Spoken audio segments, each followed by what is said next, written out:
Yes, people, we are back live. We are back live. Ah, shit, man's ringing me right now. After the cloud that. Yes, people. That was Matisse ringing me because I rang him earlier. But yes, people. We are back live. We are back live on the Sarcasm City TV YouTube for another edition of the Man Them United podcast, the podcast dedicated to all things Manchester United. So please keep all your comments, all your questions, Manchester United related. Please, people, keep all your comments and questions Manchester United related. Brought to you by myself, Flawless Mr. Take Note. Ivorian will be here shortly, people. He will be here shortly. But make sure you hit the like button on the video first and foremost, whether you're watching this live right now or watching this back. Hit the like button on the video. Share this across all of the socials as well, please, people. All them social media apps you are active on, make sure you share this across all the socials. And on top of those two things, make sure you subscribe to the channel Sarcasm City TV as well. It is road to 9,000 subscribers. Let's bump up the likes. Let's get up into double figure likes, please. Big up to Sheik in the cut, says big up the panel, like and subscribe, people. Warrior J says big up Flawless and Ivorian. TKA says big up Flawless, big up to you. Starlord says big up Flawless on my drive home, but listening in. Much appreciated as well. He says, Flawless, before you start talking about Manchester United, I saw your reaction to the Erik Dyer offside goal yesterday. I was laughing because I tweeted it out. I said it during the Spurs-Chelsea watch-along. That is the funniest game I've seen in a minute. That is the funniest professional game, well, Premier League game, I should say, I've seen in a minute. I've never seen so much stupidness from both sides. It was like from both parts. Both teams just made so many dumb decisions. It was just a hilarious watch when you're not invested. Just a hilarious watch when you're not. Yeah, like it's just mad funny. Like that's all it was. So that's why I laughed, because anyhow Chelsea would have conceded to a 9-man Spurs, like it would have been crazy. Yeah, TKA says the first half felt like a 90 minutes. It was crazy. Yeah, for real. It was. And as you can see from the title here, people, another must-win game for Manchester United in the Champions League versus Copenhagen. Obviously, I put Erik Ten Hag and Manchester United. Another must-win game in the Champions League versus Copenhagen. But that's just Manchester United game in, game out. Whether it's in the Premier League on the weekend, whether it's midweek in Europe, it's a must-win game, because one of the few things Ten Hag has said this season that I actually agree with, that I've heard him say, is being under pressure. He said, I'm paraphrasing, but after the Fulham game, he stated that you're at Manchester United, you're always under pressure. And that's a fact. That is 110% fact. So, like, we are definitely under pressure going into that game tomorrow. Am I confident? No. But I'm not confident going into any game. Yes, Manchester United got past them at Old Trafford, but it took a last-minute penalty save. But hopefully, I don't know, the game against Fulham breeds some confidence into this team, and they go there and put in a performance. Do I think we put in a performance, win, lose, or draw? No, I don't think we do. I don't think we put in a good performance whatsoever. Sorry, people. I'm just here having, what's it called, issues? Having, what's the word I'm looking for? Having issues with my bucket hat. So you know what? We're just gonna take it off for the time being and just run this. Just run the skull cap. That's what we'll do. We'll just run this, man. The mini do-rag. That's what we're gonna run for the time being, people. We just gonna run this. Because the bucket hat is not bucket hatting. So you know, we move. But I'll try it again shortly. But get your questions in as well. Sheik says, that game yesterday was the best entertainment I've had in a while. I was sad when I realized we got to come back to Manchester United. Unfortunately, we do, Sheik. We got to come back to Manchester United and our nonsense. King Calvin, big up to you. Obviously, he became a member yesterday, I believe so. So big up to you as well. Link for the membership is in the pinned comment. Haldane says that game was like watching Disney or Cartoon Network. It was silly, man. Oh, yeah, jokes. Goddamn. Star-Lord is just laughing, saying, Ange Ball, don't worry about the traffic, man. You'll be where you need to be very, very shortly. But yeah, with Manchester United, I don't even know what team I want to see. Who does he play? Obviously, you got Onana in goal. I would go Wan-Bissaka, Reguilon. Suppose Maguire and Evans did okay, so you can't really drop them. But then you got Varane on the bench. So what are we doing? Do I go Varane, Maguire? Yeah, probably. Midfield. But suppose Bruno has to play because he scored the goal. Bruno. Amrabat. Eriksen. That's the three I'm going with. I'm not playing Anthony. I'm playing Palestri. Still not playing Rashford. Garnacho can play. And then Højlund up top. But whatever, if somebody disagreed with that, I'm not gonna argue for any of them players there. Like that's just where I'm at. I don't argue and don't fight for none of these Manchester United players. Big up to my guy Jez as well. Yeah, Warrior J, the defense has been okay. Like as of late, we've actually went back. Well, I'm not gonna speak too soon. We was okay in the Fulham game. That's what I'd say. We was all right in the Fulham game, but I'm not gonna go much further than that. I'm gonna welcome to the show. My like Ivorian Spice is in. Yes. Yes, Ivorian. What are you telling me? You good? I'm good, man. I apologize for my lateness as well, man. I just message the boss and tell him I'm going to be a bit late. Yeah, You man. know, I had to Gotta give rush this. myself here, man. It's all good. It's all good. Before we continue, hey, Eula, over 20 people locked in. We're even at double figure likes. Like check 1212. Let's bump up the likes, people. Let's bump up those likes. What we doing here? Hit the subscribe button. Make sure you subscribe to Ivorian's channel as well. Ivorian, we'll get your thoughts on it. Yeah, The go on. Fulham game. We'll Fulham. start there. Fulham game. Manchester United winning 1-0. Late winner from Bruno Fernandes. He's got his notes. Let's go. Let's go. That's what I'm known for. The man who has his notes and writes his thoughts down, just like you. You spit bars. I spit my bars here, man. This is my bars. Manchester United, man. Flawless. What can we say about Manchester United, guys? You know, after that performance, again, I have to say is as everyone, all Manchester United fans right now, including Flores, we are happy for the 3 points. Let's not get it twisted. A 1-0 victory, lastminute.com, we can celebrate that. But let me say, it was an uneasy, painful watch and watching Manchester United go through that whole 90 minutes and then getting the winner. Funny thing, it happens to be Bruno Fernandes, the captain of this team, to score that winning goal. After we say, but let's not get it twisted. He still had a bad game. But He was awful. He wasn't the only one, but yeah, he wasn't good by any stretch of the imagination. He was awful. But yeah, in regards to the match itself, in the first 45 minutes, guys, there was nothing between Manchester United and Fulham. They were at the same level. It was pretty much an even half in the first 45 minutes. The goal that was taken away, the McTominay goal, it's debate. To me, it's always debatable because at the time, I don't understand the offside rule because yes, the perpetrator that was penalized was Maguire being offside because he went for the ball. At the same time, he was fouled, but I said he was offside. But from what I remember, what offside rule was, the person who plays in the ball, who wasn't offside, who was onside, passed the ball, and it looked like to me like a legitimate goal. But again, it is debatable. It's again, what did they say? It's a subjectional offside, and I've never heard of that shit before. What did he call it? Subjective offside. Yeah. So the referee went there to have a look and say, you know what, hey, Fergie's not there. Subjective offside. That's a new one. Yeah, went to the screen. I've never seen a referee, guys, and you guys know it. You've never seen a referee get called up to go and look at whether it was offside or onside. What do you think? That's a valid point. That's a very, very valid point. What do you think? And these referees, they don't give a shit about us, They probably said, oh, Ferguson's not here. Fuck this team. They used to give me hell back then. It's offside. Do you see what I'm saying? Like, I didn't think it was offside. I think it was the correct decision. The way they got to it was jokes. But yeah, because Harry Maguire has gone for the ball and he's in an offside position. So therefore he's impacted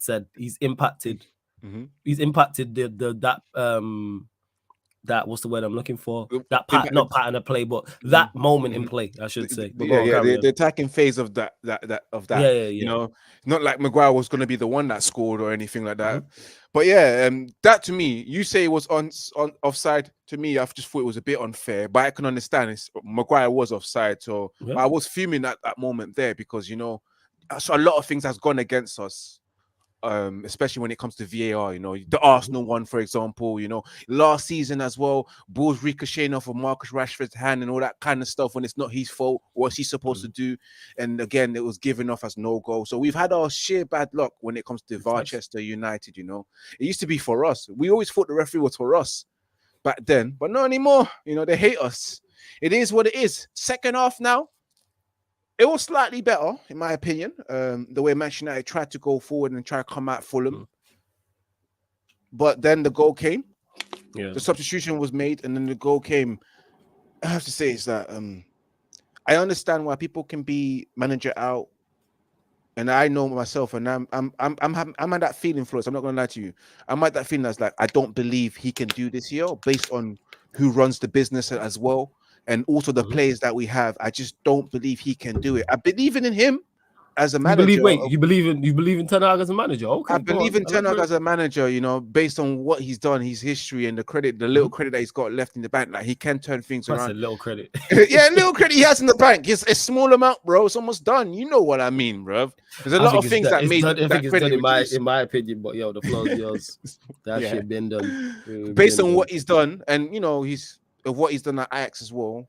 But here at Manchester United, it's just not working out, man. And again, I will always say this: it's not working out because of based on the players that he have. Because let's be real, we watched that game, and Anthony, players like McTominay, you know, we still have someone like McTominay here, and we still have someone like Maguire. But although Maguire had a good game against Fulham, but we still have these players in like Johnny Evans. I shouldn't be seeing Johnny Evans. I should be seeing King-min-jae as planned, or Todibo. There's so many players that we shouldn't be seeing. I get what you say. I shouldn't be seeing. Fully hear where you're coming from with that. Bro. I shouldn't be seeing a Dalot playing left back or something. I should be seeing someone else, you know, a Jerome Boateng or whatever, whoever we've been linked to be playing. But these men are actually shit. Like, let's be real. Like Marcus Rashford again, another. He didn't even play. He didn't even play. That's just natural. No. Because it's in your brain, because he's been doing that all season. That you can say that after any Marcus Rashford game. So I fully understand why you said that. I get it. Guys, I do not have it. I know. I just automatically went my Marcus Rashford. Yeah. He played poorly. He was terrible. No, I get you. Trust me. Anthony as well, horrible player, man. Horrible player. But Manchester United. I've fully given up on him. Fully, like I've given up. I don't back this no more, bro. I don't back the Spinneroonie guy, the Beyblade, let 3-2-1, let it rip and spin around and all that kind of stuff. I don't back that no more, because he showed me it's been over a year now, and we're in November, coming close to the halfway mark. And since then, we haven't seen anything significant that tells us that, I still believe in Anthony. I still got the confidence in him, because he's been delivering nothing. Facts. Nothing at all. And that's facts. It's the truth. Hardly got assists, hardly got any goals this season. And I understand what took place 2 months ago. But still, from last year to this year, I've not seen that much of an impact coming from Anthony. And it's gotten to the point where, we need to be selling him, you know. We will be selling him hopefully by the end of this season, or maybe next season, or bringing someone else, looking at the way things are with Sancho and all that kind of stuff. But he's just been shit, man. And those players as well, Flawless, I keep saying it, like, how are you struggling to pass the ball and dominate against Fulham? You know? Because we're just not very good. That's why. We're not a good team.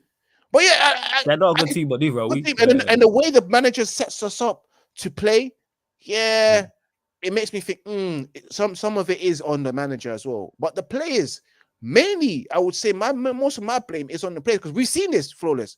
We've seen the team last season. They proved that they can be better than this, right? Oh yeah, facts. They've proven that. And the season before that, they've proven that they can be even worse than they ever are. So I don't understand why people don't understand why. People don't understand. They're too quick to just point fingers at Erik ten Hag. Yes, he's the captain of this ship, and you will point at the finger of whoever's the captain of that ship, because that ship ain't moving right. But the people that he works for, like the crew members, they're not doing the job. Not doing the job consistently, you know. And I feel for my guy. Sometimes I look at my thing. He sits there thinking, "This is not what I taught them in training." Bruno, I didn't teach you this. I told you to be in a better position. You know, Rashford, we didn't do this. We didn't do this drill. Now, I see in his face, man. He's probably fed up like we are fed up. But him as well. These are his guys. It's his guys that he keeps playing. That's why it's a mixture. It's not just on the players. It's not just on the manager. It's both. Which is the manager's not helping the players. The players are not helping the manager. And then you got upstairs. We know all about. That's a different story, that they don't help the manager himself. Yeah, we know that, but we knew that last year, and the manager still, like you said, the manager performed to a better level last year, and the players performed to a better level last year. And to go to AA says, yes, Fulham is not cracked. We struggled against them. Fulham are not a good side. I'm sorry. Fulham are not a good side. You saw their finishing. Don't get mistaken. They're a functional outfit. They're organized. They're defensively solid. But they're 11th, or we're 11th in the Premier League for a reason. They're not a good side. They're not. And any serious side beats them. What did they offer against us? Nothing. They couldn't finish. That was two mediocre teams. It was 2 mediocre teams. Just because they drew, I know Arsenal fans are in the chat. Just because they drew against you lot does not mean that they're a good side. They're mid-table. What are we talking about? If you're a good team, you're not mid-table. Does the table don't lie? It's not like we're 2 weeks into the season. It's what, game week 11 now? We played 11 matches. We have an idea of where these teams are going to be. If Manchester United, wait, Ivorian, if Manchester United were 11th or 12th, what would we be saying? What would me and you be saying? And what would the chat be saying about Manchester United? Mid-table team, side, bro. Not good. Side. But why are Fulham any different? Let's talk about Fulham as they are Fulham. Just because they drew against Arsenal does not make them a good side. That was 2 points dropped on Arsenal's point. What are we talking about? So Luton are a good side because they drew against Liverpool, yeah? Is that what we're doing? Like Fulham are mid-table, like Jess said, Fulham are mid-table for a reason. They're a mid-table side. They're a mid-table side. You know why? Because they're mid. That's why they're in mid-table. And they'll probably finish somewhere between 10th and 14th. So let's not do this. They're not a good side, but I think it was just evident and showing how much United lack quality. What are we talking about? I said Luton are dead. It's not the same. Hey, goodness, whatever lie you got to tell yourself for you lot dropping points to Fulham. I'm saying I don't think Fulham are a good side, and their results show that. But we move. Their performances show that.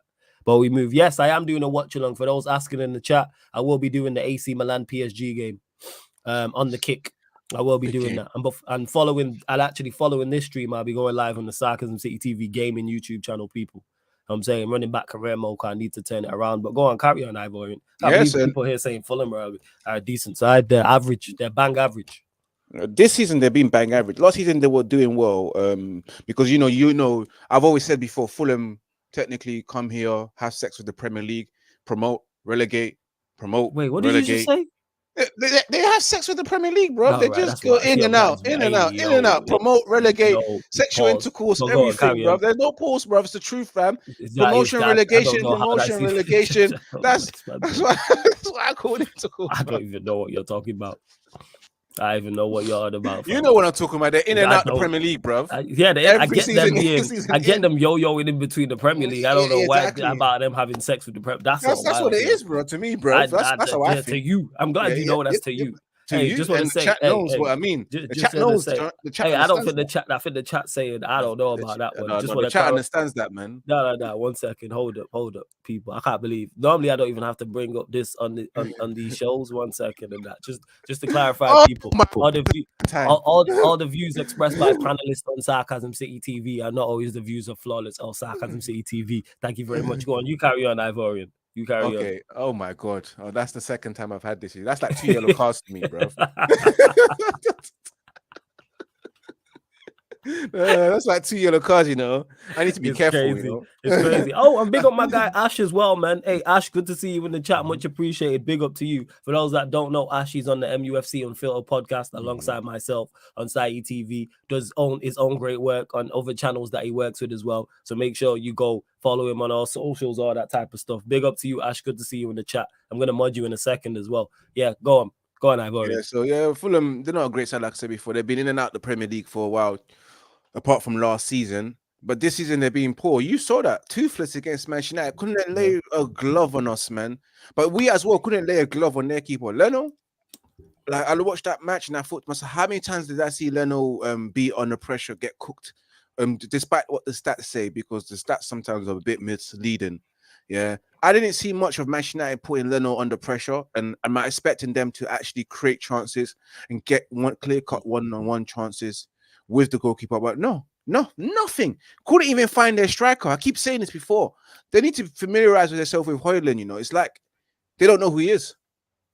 They don't acknowledge him. You know, not at all. They don't know him. Every day it's like, do I know you? Every 20 sessions, sorry, but he got to do. He has to do better though. He has to do better. 110%. Like the way when I say that, I'm not talking about in terms of in the Fulham game for the first time. I'm watching him and the ball's going up to him and it's not sticking. Mm-hmm. That's what a striker has to do, bare minimum. Once the ball go, even if you're isolated, either you control the ball, wait for your teammates to get around you and pass it off, or you win a foul. Either or. And too many times the ball was getting passed into him. So whether it was aerially, whether it was to feet, and it's not sticking. Don't get me wrong. I'm not criticizing him. I'm not saying, or he's a bad player, or we need to set, like, I'm not going that far. I'm just talking about that in particular game where is he getting the best of help? No, but the ball still needs to stick.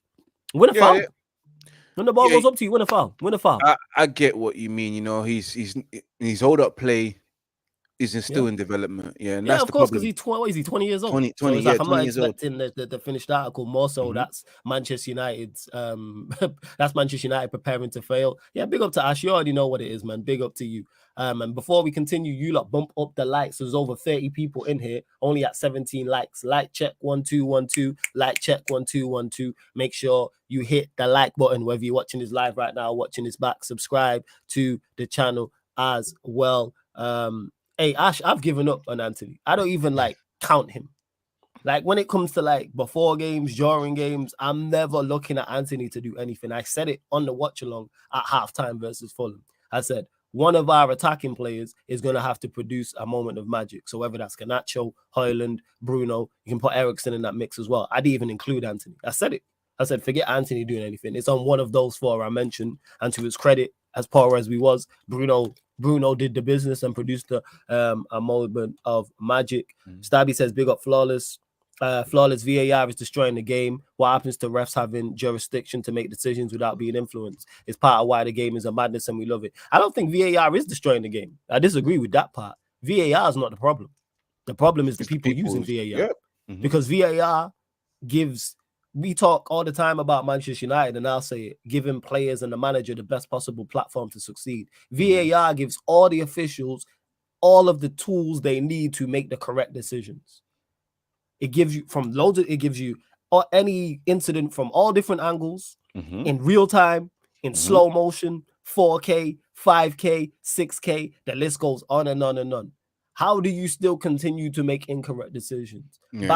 Look at the Newcastle Arsenal game. Bruno G elbowed Jorginho.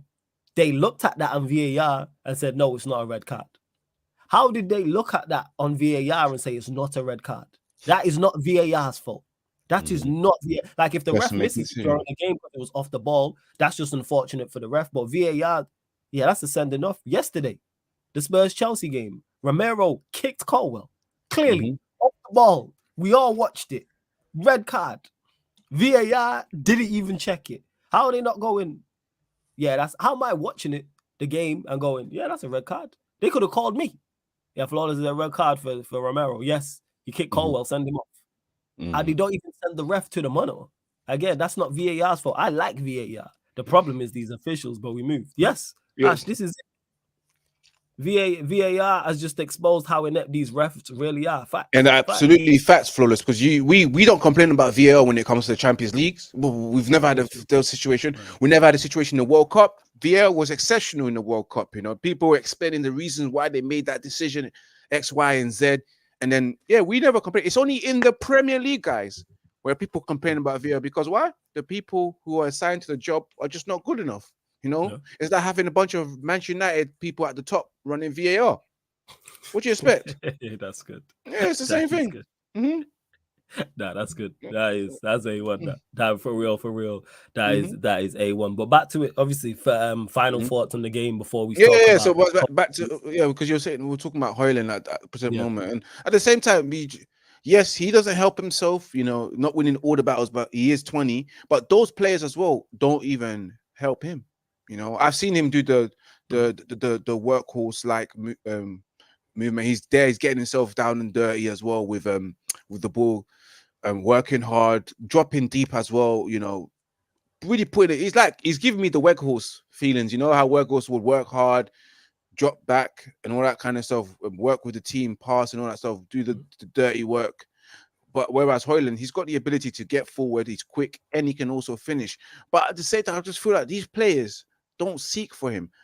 Then I know we haven't had a striker for a while, but you should be used to it by now. You've got someone up there, feed him the ball, pass the ball. But then again, Flores, a lot of our players, they do their own thing.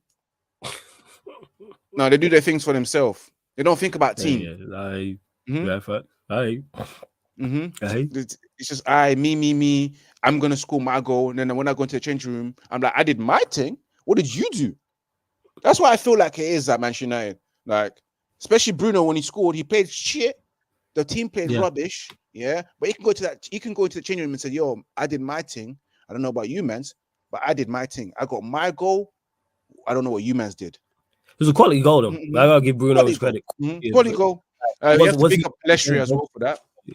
Yeah, I like Palestri. I've said this before. I just want to see Palestri given a run just to see what he can do. Do I think he's the answer long term? No. Could he be an answer short term? Yes. I think he could be. And we've seen that just with the goal, because all that he got the ball 3 times once he came on, and each of the time he looked to create. He did more than Anthony in the first 5-10 minutes of him playing, and Anthony's done all season. Legit. And people trying to defend Anthony in the chat, I don't know what you watching. I'm not hearing blaming systems. Yes, the system is key for players to play at their best, but he didn't have that last season and he performed better. He's gotten worse. If he performed to the level he did last season, people wouldn't be on his case. But he doesn't look like doing anything. He don't score. He don't look to create. He's not even been carrying the ball up the pitch. Nothing. You giving me nothing. Like, there's zero to defend with him. What has he done to an average level this season? Nothing. Flawless. And I'd love to defend him to say maybe what's been taken, the incidents are taken off the off the pitch has probably distracted his performance, but he hasn't performed since last season. So I can't even use that as an excuse to back Anthony, you know. He's been poor last season, he's been poor this season. It's the same performance that I've seen last season. Yeah, same level, just a bit slightly worse. But I won't be using the off-field incident as a reason for him being distracted. I can't use that. I'm sorry, man. He's just poor. He's poor. Yeah, that's it. Know? Yeah, I understand. Anthony was there at Ajax, only scored goals and got assists versus the bum teams. If that is the case, Ash, it is showing as well. Like, it's showing now. And big up to, I don't want to butcher your name, my guy. I just call you lad. You said Sarcasm looking like Denzel Washington from Training Day. That's funny. That's It's that. What's on top of your head? I like that. That's funny. Yeah, that's funny. That is, you know what I'm saying? That's jokes. That is jokes for real. But yeah, with the Fulham game, like I said, whether we win, whether we lose, whether we draw, the performances are not going to be good. It's just a question of getting results. And we managed to get a result against Fulham. Moment of magic from Bruno. Other than that, there's nothing else to say in that game. We didn't even create anything. We barely created anything, Flawless. And I look at it thinking it's about just getting over the line in the next couple of games, because until all our players come back from injury, we won't really see the I don't know. I can't really say we weren't going to see the true Man United, because we haven't seen the true Man United for years. But we won't be able to see the best side that Erik Ten Hag can field to get the best football out of these teams, because we're missing big characters at the end of the day. We're missing Casemiro. As much as I have to say this, you know, even though I don't rate him, we're missing Luke Shaw's character in the team as well when it comes to progressive passes and progressive movements. Luke. Hear what you just said? Yeah, we are. No, you know, I just said even I don't rate him. You know, it hurts me to say these kind of things. That goes to show where we're at. Where we're at. You know, Lisandro Martinez, we miss him immensely. The character, the leadership as well, and the bringing the ball from the back. We are missing a lot of that as well. And who else are we missing in that midfield? You know, we're not getting to see the best of Amrabat yet, because he's still adjusting, you know. And the only positive things that I can say right now is that Onana's coming to life now. He's understanding now. He's making a bit better saves and having that impact. So that's the only positive thing. And I know Stabe is having his hand in there, like shaking my head, but it's the truth. It is the truth. We're missing key players, characters as well, and leaders in that team, you know. The fact that they're the key players tells you all we need to know. And yeah, Asha, I agree with you as well. Leno, we didn't create anything against Fulham. Outside of the offside goal and the goal itself. And that's a mid-table Fulham side. And I wasn't, the worst part about it is I wasn't shocked. I wasn't sat here like, oh, I can't believe we're not creating. I was like, yeah, this is Manchester United. Like, it was just, our lack of quality is just glaring to see. Because the effort was there against Fulham. We were, in word to Eddie, we was try-hards. It's just a severe lack of quality. And like, this is the same team that people like want to, I can't back anything. Can't back anything. I'm just here hoping we get wins. You think Ten Hag is stunting Maino's growth by keep playing him with the under-19s and under-21s, get him in the team? Yeah, play him at this point. But I know he's just, in Ten Hag's defense, I know Maino's just come back from injury. So now it's like the Copenhagen game, he should get 30 minutes. Yeah. He should get some minutes in the Copen. Then we play Luton at home. Then he should get some more minutes. Then he's at least got money in the bank. and then over the international break, keep trading, get back, and then that's when you look after the international break to get him back in the side, like fully. Like I would definitely, because none of our players deserve to be like nailed on in the team. So yeah, why not Maino? I'm with it. Like he should get some minutes off the bench against Copenhagen. Won't go as far to start him, but get some minutes. I think he's been wanting to, Flawless. Yeah, it's just that the situation that we've been in the last couple of games, whereas when he was on the bench, when we was 0-0 down, he just felt that maybe it wasn't the right time to bring him on. I feel like he wanted to bring him on when we're winning comfortably, and then give him some minutes as well to adjust him to get some match rhythm in his feet. You know, if he had his preseason, no guarantee Kobe Mainoo will be playing right now as a starting 11. You know, I just think that injury just stunted him, held him back. But now that he's back, yeah, Flawless is right. If we don't give him at least 30 minutes against Copenhagen and then Luton as well, then yeah, I can say probably looking to stunt his growth. But I feel like Ten Hag wants to give this boy a chance and bring him into the first team and make him a regular, you know, because trust me, he provides us something completely different from the other midfielders. Yeah, he carries the ball. Else. Yeah, it's something else. Now, apparently, he's set to play for the under-19s tomorrow. Well, if he gets minutes for the under-19s, that's what I should say. So if he plays for the under-19s, then he should be in contention for the Luton game. No, but he's had minutes. He's had minutes before the previous game against Copenhagen. He started that game. He also had a couple of minutes for the under-23s as well. So he's had some minutes. In fact, I believe he should have came on against Fulham as well. You know, I heard that. Yeah, he should have came on against Fulham. There was nothing to lose. Mount, McTominay, Bruno chasing the game. Lord have mercy. And we didn't even talk about Mount, man. There's no point talking about that guy. Yeah, because there's nothing to talk about. That's why. You just showing how bang average he is, and even the manager's giving up on him. Gunners 88 says, Flawless, why don't you rate Wan-Bissaka? He is underrated. I take him at Arsenal. I do rate Wan-Bissaka. What makes you think I don't rate Wan-Bissaka? Where have I said that?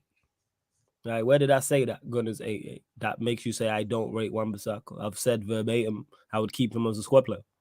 I'd go and sign a right back. I'd move on Dalot. And Ash says that's what I'm saying. He's being stunted right now. I hear your point, Ash. I hear that. Like I said, I want to see him in the side. I do. So if he plays for the under-19s and don't play, is not involved against Copenhagen, against Luton, he needs to be involved. Again, like Palestri, I'm not saying Maino's the answer.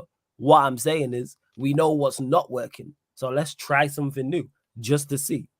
I'm saying, Gunners AA says most United fans don't rate Wan-Bissaka. I'm not most United fans. You said Flawless. Why don't you rate him? So you never heard me say. Well, that's not true. No, let me just. I want to address this because absolutely not true.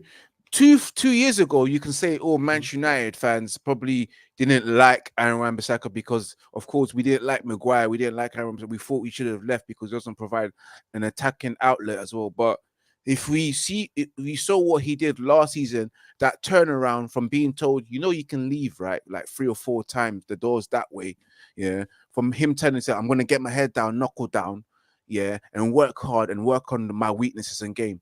Manchester United fans love the transformation of Aaron Wan-Bissaka, They look at him and they tell Sancho, you see, Aaron Wan-Bissaka, he got told he was not wanted in the squad, but he got his head down, and focused on his game and worked on it. And look at Aaron Wan-Bissaka now. Like before he got injured, he would have probably been starting every game ahead of Dalot. I'm so glad to see Aaron Wan-Bissaka back. I'm one of the ones that criticize him and never believed in him, but now I do. And so defensively, we were solid on that side. We never got exposed once on the right hand side. And that clean sheet also comes because Aaron Wan-Bissaka returned back into that team. We needed him there. And going forward as well, he has improved. He has improved. Not the best. Flawless is not the best, but you see him there. He's linking up play. He doesn't look like Bambi on ice, He's using his left foot as well and his right foot as well. 1-2s, running into those spaces of areas. But just that he still needs to improve on his crossing ability. So Manchester United fans right now, they're loving Aaron Wan-Bissaka. They've loved the fact that he got his head down, worked hard. Yeah, he improved. Yeah. So to goodness, don't presume, because I've never said I don't rate Aaron Wan-Bissaka. Like Ash said it, you're not finding a United fan who thinks he can't defend. It's just maybe they want a little more going forward. He's a squad player. He should be there for specialist occasions, but our first choice right back should be better than Wan-Bissaka. Should be defensively competent, and it should offer so much going forward. Because our fullbacks give us next to nothing. When you look at Dalot, Wan-Bissaka, Luke Shaw, Am I missing anybody? You else is that Saka, Luke Shaw, Dalot. Yeah, we'll use those. They're our main fullbacks. They don't give us anything going forward. They give us very little on the ball in regards to even from a deep line. I mean, even from a deeper position on the pitch. So yeah, it's a wrap. What I'm saying is, Stabby says flawless. When you actually deep last season, players who added more to our squad versus the players Ten Hag brought in is mad. Ten Hag under bare areas of the squad that didn't. I'm guessing you said you meant to say that didn't need improving on. His signings show he's confused. Yeah, his signings, like some of the signings made no sense. The thing is, I'm like in the unpopular opinion, I like the vast majority of his signings. I just don't like how he's used them. I think that's the problem. Take Anthony and Mount out of it. I don't actually mind his signings like that. Onana, Højlund, Amrabat on loan. I don't really count Regulon because it's a loan. There's no option to buy, and we know why we signed him. We also be signed this summer. It was Onana, Højlund, Mount, Amrabat. Is anyone else, or is it those four? What in terms of signings? Yeah. This season, Onana, Mount. Yeah, this season. You always forget the goalkeeper, the backup goalkeeper. You just keep constantly. Yeah, buying there, but because he's his second choice goalkeeper. And regular. So I can't comment because I've not seen him. But yeah, like again, Onana I don't mind as a signing. Højlund I don't mind as a signing. Amrabat I don't mind. That's 3 out of 4. It's just that Mount was really, really a bad signing. Same with the season before. He signed Malacio, he signed Martinez, Casemiro, Eriksson, Anthony. I don't mind the most of those signings. The only one I have issue with is Anthony. But it's just that it's in an attacking area, number 1, and 2, the amount of money you spent, in particular on Anthony and then Mount. You've made the same mistake twice. And that's the problem. Because our attack is the worst part of our team by far. As much as the midfield is bad, as much as we've been bad defensively, our attack gives us nothing. Our attack gives us, and it was like that last season. You needed to address that this season. And just signing Højlund was not it. Because you signed Mount. It's like Mount was never going to give us what we needed. He don't get GNA. We need more creativity. We need more stats. And we also need us to be a better team. Well, we need more from that position overall. And we're never getting that with him. So, yeah, we move. You know what I'm saying? You lot continue to bump up the likes. We're at 23 likes. Girls up to 30 likes. Make sure you subscribe to Ivorian's channel. Hey, Ash, big up, man. Good to see you, man. I'm definitely going to get you on the channel as well. Big up to Ash. And like I said, you can catch him on the MUFC Unfiltered podcast on Saeed's channel with myself, Double A, Andy Tate. Great show over there. There's a playlist for it on the channel, on this channel as well. So you can see all the shows. And you can see all the MUFC Unfiltered podcast shows. I need to update it, actually. But yeah, there's a playlist, all the shows, people, on the channel as well. There's a playlist for, including this one. On to Copenhagen tomorrow. Ivorian. Yeah, man. Oh, difficult game. Do you know the reason why I say it's difficult game? Not because the opposition. I'm here. Carry on. Yeah, it's not because of the opposition. It's the fact that we're playing away from home in Europe, you know. And last week, you saw Manchester United play Copenhagen at home, Old Trafford, and struggled. And we are still struggling right now. So I'm looking at the game tomorrow thinking, can Manchester United go there and get the 3 points? Or we're going to have a long, tough night? I'm going to be a bit more optimistic, yeah, because I did say that I don't feel like we might win that game the previous week. And I did say that we might not even beat Newcastle, and we ended up losing. I'm looking at this game tomorrow thinking, because we need to win, we need these 3 points, the boys might do something, you know. But I won't be surprised, guys. No, I won't be. I'll be totally honest with you. I would not be surprised if these guys go there and get pammed at 1, 2, 3, 4 because of them being away from home, not being able to have the character. Because there are players there that don't have the character to cope with the Copenhagen fans, you know. Because they are at home, they're gonna be trying. Their fans are there. But can Manchester United have the character? Because as soon as we concede the first goal, and if we was to concede the first goal, yeah, then I have the feeling that we might not win this game. If we was to score the first goal, maybe the confidence will be there. So I feel like Manchester United can go there, maybe get a W. But I'll be very honest with you guys. I'm not completely confident. I go there half-hearted watching the match tomorrow as well on a watch-along. And just fingers crossed, you know. It's definitely going to be my Bible next to me, fingers crossed, and a heart monitor, because that tomorrow is going to be a very tough game for Manchester United. They might just scrape it. You know, even Starbase says, Ivorian, I think tomorrow might be a wrap for MUFC's Champions League run. I don't even blame you if you feel like that, you know, because even I do feel like that tomorrow might be. But we just gotta be hopeful, man. It's the hope that kills you. I always say that it's the hope that kills you. We're playing away at Copenhagen, and hear what you just said.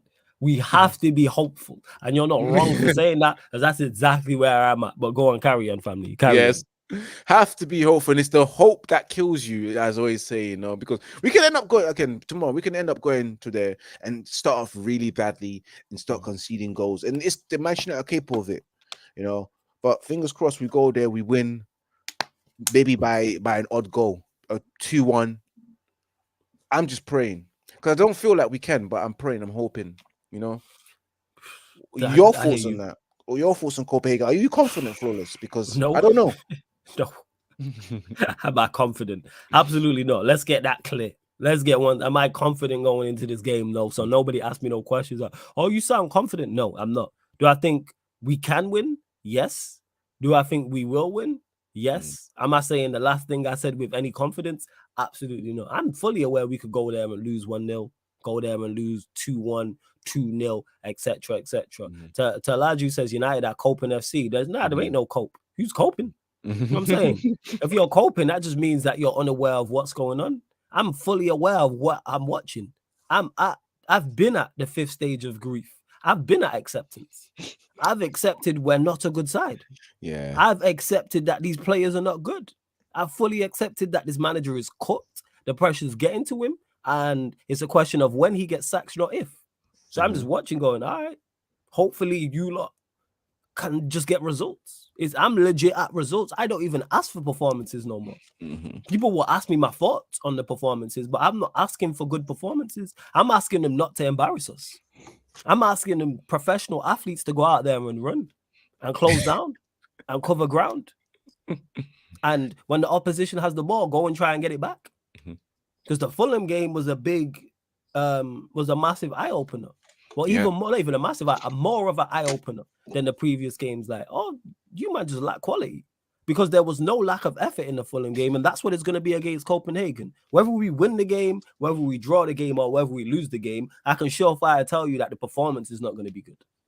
Absolutely. Whether we could win 3-0, lose 3-0, and the performance could be exactly the same. I'm telling you right now, we could draw 2-2, and the performance is going to be exactly the same. Because we're just not that good aside. And like I said, the manager is literally crumbling under the pressure. And to stab you says, why can't you just refer back to 4-2-3-1? Why does he still persist with the mad thing? 2 headless 8s running into space and exposing our 6. Very stubby man. Because his Ten Hag's thought process is, I'm just going to continue to play this, and I'm just going to continue to play players out of form until they get into good form. When he said what he said about Rashford, that tells you all you need to know. Tells you all you need to know. He told you what he said about Rashford. I'm going to play him regardless. Bruno, he's going to play regardless. How many times have me and Ivorian sat here on Tuesdays and gone, this player needs to be dropped, that player needs to be dropped, or talked about poor performances from players consistently, yet he'll still consistently play them. That's why he's not referring back. This is what he's going to die on this hill. And it's a sad death, because I watch you deal with these type of situations all last season. So that's why I said he's not making it to 2024. I'm not a delusional Manchester United fan. I know what I'm watching. That's why, as much as I was happy about the win and the result against Fulham and it was important, I didn't jump up and down and go, we've turned the corner. We've changed. We you know what I'm saying? We've changed. No. And Copenhagen will be the same. I hope to be wrong.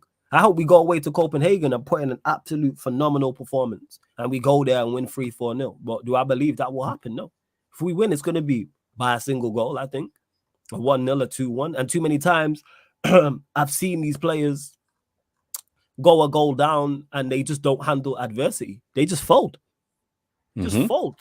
I think minus the Brentford game, have we come back from behind and won a game? Yeah, apart from Brentford, Nottingham Forest, we was 2-0 down, came back and won 3-2. Nottingham Forest, yeah. Yeah. And is that it? And what was the was we behind in the champion? Was we losing in the Champions League? We came back against who? I can't remember. No. We've only won one game, fam. One game. Oh my God, Jesus! Was we losing that game and then we came back? Which game? Against Copenhagen. Oh, we just won. Oh yeah, we won 1-0. We won 1-0. 1-0 and a penalty save. Yeah, the penalty apart save. from that, Nottingham Forest. We have that resilience. Yeah, Nottingham Forest. Like our resilience has disappeared, and that was so evident last season. We was resilient. I was going into game confidence, even if we're playing against a team who are better than us with a better manager, because that defensive resilience was there. We stood up and was counted, win, lose, or draw. But now, win, lose, or draw, we just roll over. There's times I'm watching alongs, and people will know this, where I've said, we going to concede here. And then we'll concede. The amount of times this season we've scored and then conceded straight away. And I'm saying just keep the game tight for 5 to 10 minutes. Just sit in and don't concede. And what do we do? Just give the game back to the opposition. No one we've played against has played well against us that's beat us. Nobody's been at their best. And that's not a shot at anybody. For anyone in the chat, it's like, you taking shots at it. No. I'm just clarifying. I'm just reiterating how bad Manchester United are. That teams don't have to be at their best to beat us. There's no team we've lost to who I think has played 7 out of 10 or above against us. And we've lost, I think this season so far, Premier League is like 5 matches, lost 2 in the Champs, and then the Carabao Cup game. So we've lost 8 games. So out of the 8 matches we've lost, I don't think anybody we've played has been 7 out of 10 or above. That's how easy we've been. Like when City beat us, City packed us 3-0. And people said they didn't even get out of first gear. I said they never got in the car. They just walked through. They never got in the car. First gear. What did they need the car for? We just gave them the game.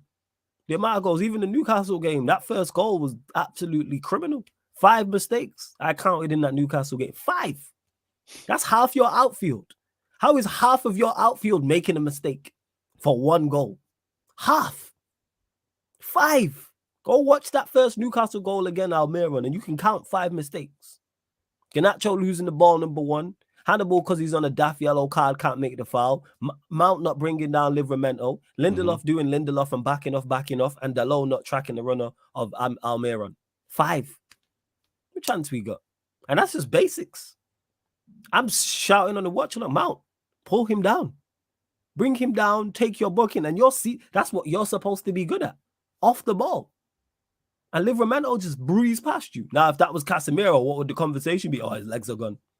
If that was Eriksen, Livramento ran past, what would it be? His legs are gone. So what about Mount? Is his legs gone? Or is it just a lazy argument? Like players don't get ran past every day, B. You know what I'm saying? Word to Rico in Paid in Full. What are we talking about? It's true. What are we talking about here? So yeah, back to the Copenhagen game. Let's get through it. It's the only live streams I don't look forward to is Manchester United watch-alongs, people. It's the only watch-alongs that I'm like, Even shout out to Mo, because he was watching the Fulham watch-along, and then obviously I was on his show that same day, and when he was messaging me, and he was like, you didn't look like you enjoyed it. You didn't look like you wanted to be there. And if it wasn't for you lot, I wouldn't. If I didn't do this for a living, I would have stopped watching us. Because I know what I'm getting, and it's not good to watch. And the manager, like I said, will get sacked. And we're going to get beat by somebody heavily at some point if we continue to play like this. Like that Liverpool game, it could get ugly. It could be 7 again. On everything. I'm fearful of that. That is terrible. Why am I? I'm not just fearful of getting beat.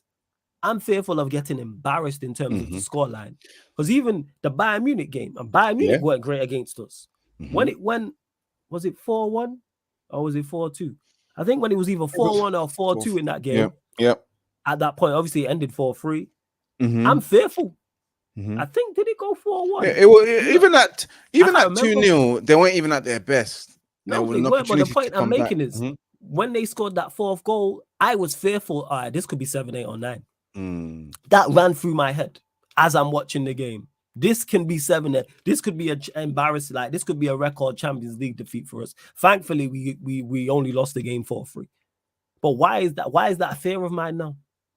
Let us go to Anfield and go 2 goals down inside 10, 15 minutes. I'm fearful.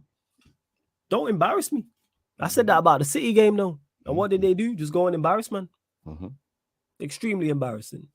Hey, we move you lot. Continue to get your questions in. We're still short of 30 likes. What's going on, man? Like check 1 2 1 2. Still short of 30 likes. Make sure you share this across the socials. Follow at Sarcasm City TV on Twitter and Instagram. Retweet and like from the Twitter, share from the Instagram. Let's get more people in here as well. Make sure you subscribe to Ivorian's channel. The link is underneath in the description for Red United TV. It's in the link underneath in the description on this live stream and all the other live streams, and it's also on the featured channel page as well. But score prediction for the Copenhagen game, Ivorian. I'm gonna go with I want to support my team properly with full hands and say 2-1 to Manchester United. You know, I know we could lose tomorrow. Like, my head tells me we could lose tomorrow. My heart wants us to win. I'm just going with my heart. And 2-1 Manchester United, a narrow victory. What's the score? Narrow victory. That's a 2-1, isn't it? Oh, you said 2-1. Okay. All right, first. I hear you. Stabby says most of us wanted Ten Hag to succeed, but man's being so stubborn. We all did. As Manchester United fans, we all wanted the manager to succeed. People get it, not you, Stabby, but people do get that mistaken, that they'll hear Ivorian or myself criticize the manager or criticize a certain player and go, yeah, you don't want you have an agenda. You don't want the manager to succeed. You don't want said player to succeed. No. I want the manager to be 12 out of 10 in terms of rating and his skill set. I want all the players to be world class. But guess what? I know what I'm watching. And you know how I know what I'm watching? Because the results vary that. That's why we've lost so many games. That's why we're 8th in the Premier League. This is why we're playing Copenhagen away. And I've always talking about let's hope. Hope. Let's hope. That's it. Yeah, Galatasaray away is crazy too. Yeah, Galatasaray is going to be a crazy one. Galatasaray is going to be a crazy one. With those ultras, with those Galatasaray's ultras, yeah, we're not, Mick. They're already it's gonna be hostile by the time our team coaches approaches the stadium. They're already gonna have their flares up, smashing the windows of they're already. When you see stuff like that, yeah, you need to have the strengths, and I don't think our players will have the minutes because they're already defeated from the outside of the stadium, arriving into the stadium. You remember that time we played our last game at Upton Park, and West Ham fans were outside, causing trouble at the Old Trafford coach. You know, there was even a delay of us trying to get inside the stadium within time to kick off, and the kickoff was a bit late. Yeah, and they ended up beating us. Yeah, stuff like that. I think if they do that, the fans and the ultras do that at the start of the game, we're already beaten mentally. Mentally, and then when you're in the stadium as well with the fans and everything in Turkey, as soon as they get the ball, because we have to be able to survive the first 20 minutes. If Manchester United can survive the first 20 minutes against Galatasaray there, then we probably have a better chance of winning the game or coming out with something or a point or a victory. But if we can't survive the first 20 minutes and we concede the goal, yes, you're going to see an embarrassment. You'll probably be going to, what Flawless said earlier on 5 minutes ago, he's going to be worried. That it could be more than 2, it could be more than 3, it could be more than 4, it could be an embarrassment at the end of the day. Yeah. So yeah, that Galatasaray away is brazy, man. And hear what Ivorian said? If we can survive, if we can Galatasaray away, you know, and he'd be talking about survival. Not even winning. Survival. You think we get out of the group? The way we're playing right now, Flawless. Every game has been, it looks like we will not make it even into the Europa League position. Yeah, if we don't finish second, finish fourth, man. I'm not doing Europa League again. Yeah, that's what I'm saying. We don't even finish third. We'll finish outside and go out. Embarrassment out of Europe totally like. So yeah, man, I don't think we'll make that group, man, because we've messed up. We've messed up, Flawless. We messed. The Bayern Munich game, we knew wasn't going to win that game. The Galatasaray should have got something from it. That's the crazy part. We should have, yes, 4-3. We should have gotten something, but we didn't. We should have got something. We could have. We made it hard for ourselves as well. Like we come back and then we concede goals. Like especially against Galatasaray, we go down. We go up 2-1. We concede. We get a red card and then we concede 2 goals. We make it hard for ourselves, you know. Copenhagen, we 1-0 up and then we concede a penalty and then we win. We win by Onana saving the penalty. So we make it hard for ourselves, man. We don't make it easy for us. So we really put the pressure on our own self. So yeah, and even against Copenhagen tomorrow, I feel like we will concede the first goal and then we'll try our best to come back and win 2-1. We're going to make it hard for ourselves. It's been like that throughout every single game, Flawless, you know. Every single game, we're doing fuckeries on the pitch. You know, everyone's just doing what they want You know, not really following the instructions to the T or the game plan to the team. Because we said it before. We've seen games where we've seen the manager set the team up to win, but the players don't win. Like, for example, a great example, I always say it was the Arsenal game. Yeah. We were set up perfect. We did. And we should have got a point. It's the players. We should have got a point. Players fucked up. They had the opportunities. They never took their chances at all in the first 30 minutes as well. But we did get a goal. But we had plenty of opportunity. We was in control. Arsenal fans were shook and worried. Even Arsenal. We should have got a point from that game.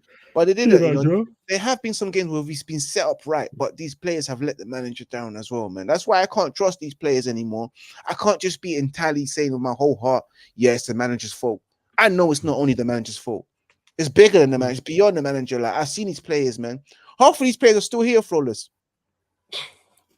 They've seen 3-4 managers. Yeah, and I'm having a look here. If Bayern do beat Galatasaray and then we beat Copenhagen, all we have to do is then avoid defeat in Turkey, which I know is a tough ask, and then we would be let me have a look. Then we'd be 2 points clear of Galatasaray. But then that being said, Galatasaray would probably beat Copenhagen, and then we'd have to get certain against Bayern. Basically, we can still get out of this group. Am I confident? No, but here we are. I'm not confident in the slightest. Stabby says, Flawless and Ivorian, question please. We know our structure is bad. Why do we have some fans who constantly blame match game tactics results on the structure? Avram isn't telling man to play 2 8s. You know why this is, Stabby? Because then what fans will have to do, and I call them stands, will then have to blame their favorite players. Then they'll have to look at their favorite players and go, you're not performing well. Or if you're still backing this manager, which is crazy to me, you then have to look at Ten Hag. So that's what it is. It's easy. We lose. Blame the ownership, blame the structure, blame the hierarchy. And don't get it wrong, all terrible, all the things I just named. However, people don't want to Ten Hag stands don't want to blame Ten Hag. Same way, if you're a player stand, whether that's a Bruno, whether that's a Rashford, whether that's Anthony, Mount, whoever the case may be, they don't want to blame their players. You'll hear me, you'll hear Ivorian. I've criticized everybody this season. Whether you're my favorite player or not, whether I think you're world-class, top class, or whether I think you're awful or sold. If you play poorly, I'll criticize. If I think you play well, I'll praise. This is why I give Maguire, as of late, his praise. Because Maguire's played well. Do I think Maguire is the long-term answer? No. Does he still need to be moved on? Yes. But has he played well as of late? Yeah. Same with Johnny Evans. Much as people criticize the Johnny Evans signing, Johnny Evans has not played bad. He's been solid, dependable, consistent. I think that goes to show where we're at. So that's why fans like this, they don't want to talk about their favorite players. Never. Because guess what? When we win, they don't praise the Glazers. They don't praise the ownership. It's all with the players and the manager. That's why I never criticize. That's why I never criticize the ownership when we lose, because I don't praise them when we win. Because we win in spite of you. But yeah, I've already gone. Absolutely spot on. We praise. We don't praise the owners when we win trophies or anything. Oh, thank you, Joel and Avram Glazer for helping us win the Carabao Cup or the whatever it's called. Yeah, we didn't do that. You know, we was like, what are you doing here as well? Like, and we was happy when they got ignored, when the players were accepting their medals and ignored them, and especially when Ten Hag ignored Aaron. We was happy about that, man. But why do people want to blame ownership? I just think they're fed up. They're fed up. And it's not Avram who's telling the man to play 2 8s. That's the manager's. That's on the manager. That's on the manager as well. And I can easily say my manager's not telling Bruno Fernandes to shoot instead of pass. That's Bruno. So people don't want to go there, though. They don't want to go there. No, Flawless. They don't want to have that conversation. But Ten Hag didn't tell Bruno to shoot when he was meant to pass. Bruno decided to shoot. You know, Rashford, he didn't tell Rashford to run into the players. He told them to do 1-2s and run around the players and tap it in. You know, that's Rashford's decision making. So it is what it is, man. But at the end of the day, I think with everyone, I think it's just that Manchester United fans are fed up. I'm fed up, you know. I'm so fed up that anyone can get it, Manchester United. Even Kathy, the receptionist, can get it now. You know, I know it's hard. I know. That's how pissed I am. I know. Imagine people say that. If our team had the consistency of the receptionist, we'd be all right.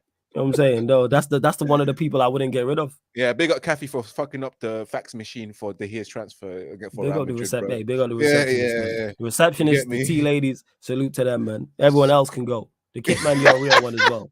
Everyone else yeah, can that go. kit man's a real one because he has to clean Everyone else the can go. shit that comes off their boots, even though they can put a stinker of performances. You know, he's not even proud to clean their boots anymore. You know, he just does it. Carry on, fam. Back in the you days, continue to get your questions in 1 sec, yeah. Back in the days when Ferguson was there, when Manchester United used to win, the kitman was glad to wash their kits, bruv. Yeah, glad to clean the sweat off their shorts and all that kind of stuff. You know, pause on that as well. Was glad to clean the shit off their boots. You know, he done it with proud because he was happy. He was telling his wife, "I cleaned the boots of Manchester United players, the great Sir Alex Ferguson's boots as well." But now he's ashamed to clean Bruno Fernandes's boots, Marcus Rashford, Harry Slabhead Maguire. He's ashamed, you know. In fact, he doesn't even want to wash their clothes, you know. So salute to the kit man because he's doing the business, you know.